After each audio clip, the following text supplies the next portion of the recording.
Hey guys, what's up? Here's Max. In this video, I'm going to explain to you how Goku will overcome the angels and die Shinken at the end of Dragon Ball Super. It's not crazy of me. Stay until the end and you'll agree with me and understand everything. Let's talk about how Goku will overcome the Great Father of Angels. Stay connected in the channel and let's go to the video.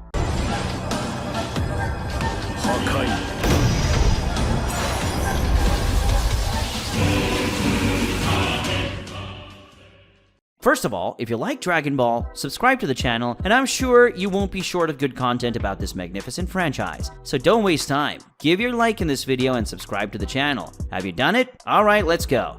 Dragon Ball started as a simple martial arts anime. The protagonist was just a little boy who was way above average. But even though he was very strong, he was far from the strongest person on Earth. Little Goku had 10 fighting power at the beginning of the series, while Master Roshi, who was known as a god of martial arts, had a fighting power of 130. And when he used the 100% form, it reached 180. So we can conclude that Goku was a long way from surpassing the god of martial arts. But Roshi was not the strongest character in Dragon Ball Classic. Other characters stronger than him appeared, such as Master Korin, Master Popo, and the God of Earth, Kami-sama. Next to these characters, Goku was absolutely no one in terms of power. For you to understand, if in the first episodes Goku faced Kami-sama, for example, it wouldn't be different from when he fought Beerus for the first time. But okay, I already explained how weak Goku was compared to the strongest on Earth at the beginning of Dragon Ball. We're now going to talk about the incredible evolution he's had. On the 10th of November in the year 749, the little boy started his training with Master Roshi, and he was much weaker than his master. But in just 6 months of training, Goku was already at the same strength as Roshi. In the same year, he surpassed the power of Roshi and also Master Korin, but he was still far from the power of Kami-sama. This difference was so great that Kami-sama defeated Goku with just a single flick.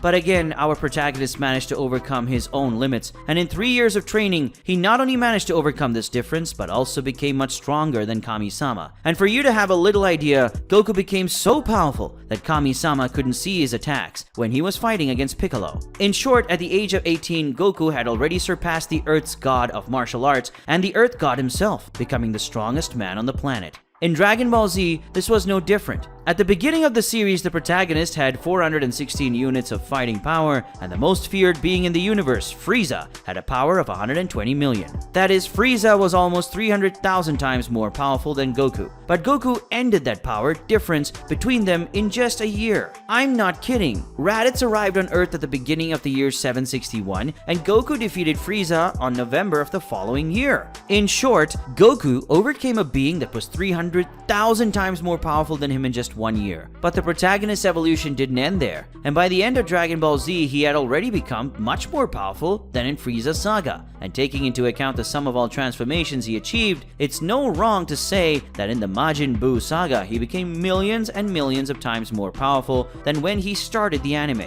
Just to give you an idea, if Goku used the Super Saiyan 3 transformation in the fight against Frieza, his fighting power would be 1.2 billion, which would make him almost 3 million times stronger than he was in the first episode. And that, if he had transformed in the Frieza saga, imagine the power he achieved there in the Majin Buu saga, when his base power was much higher. This number is not official, but it is speculated that Goku's Super Saiyan 3 fighting power in the Majin Buu saga was something close to 24 billion units. If that's true, Goku would be almost 60 million times more powerful than when he started Dragon Ball Z. But as we are doing an official review, let's just assume he's gotten millions of times stronger in just 13 years. It's still a lot, right? When Dragon Ball Super started, the same story repeated itself. Goku started out being very powerful, considered the strongest in the universe, and then characters much stronger than him appeared. And as the episodes and chapters progressed, Goku grows stronger and surpasses each of these characters. In short, in classic Dragon Ball, the icons of power for Goku to surpass were characters like Master Roshi and Kami-sama, and he in fact surpassed them all. At the beginning of Dragon Ball Z, these icons were characters like the Saiyans and Frieza, and all of them were completely surpassed by the protagonist, to the point that Goku in the Majin Buu saga had a capacity to defeat Frieza at the time of the Namek saga with just a single blow. And that's no exaggeration, as even Shin could do it, and Goku was much stronger than him.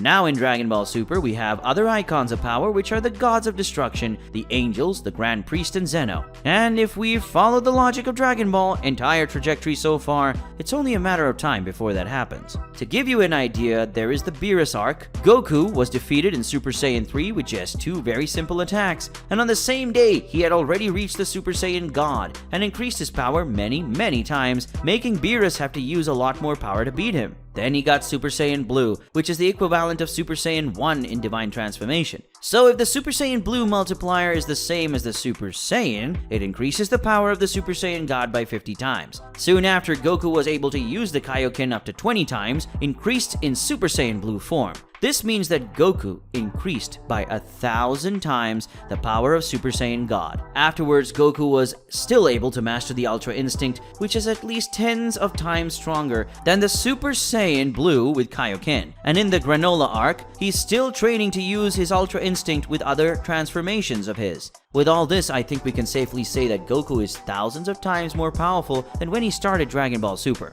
And that's without taking into account the increase in his base power with all the training and fights he's had. Anyway, by Dragon Ball standards, I'm pretty sure that Goku will surpass Daishinkan and become the strongest being at the end of Dragon Ball Super. I don't believe he will pass Zeno. That's because he wouldn't even care about it, since Zeno is not a powerful fighter, just a being with a special ability, a very special ability, by the way. But overcoming Daishinkan makes the most sense for Goku, as the Daishinkan's power is largely down to his battle skills, and Goku's goal is to overcome the strongest and most powerful warrior, and of course, become the most powerful warrior. A lot of people believe that at the end of Dragon Ball Super, Goku will still become an angel, while Vegeta will be a god of destruction. But we have to remember that angels are a race. That is, for Goku to be an angel, he would have to be born an angel, and that's simply impossible.